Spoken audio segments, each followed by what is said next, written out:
Bogura verse Bashundhara team খেলা হচ্ছে এমবলক 47 নম্বর রোডে। খুব দুর্দান্ত খেলছে ফারুক, গোল হবে, শট করলেন, আউট হয়ে গেলেন। বল তো প্লেয়ার মোহাম্মদ আলী খুব সুন্দর খেলতেছেন। এটা হলো মজিদ।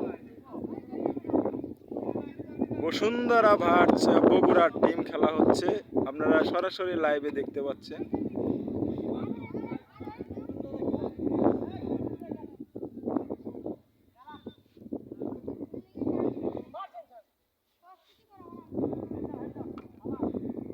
শাবাশ,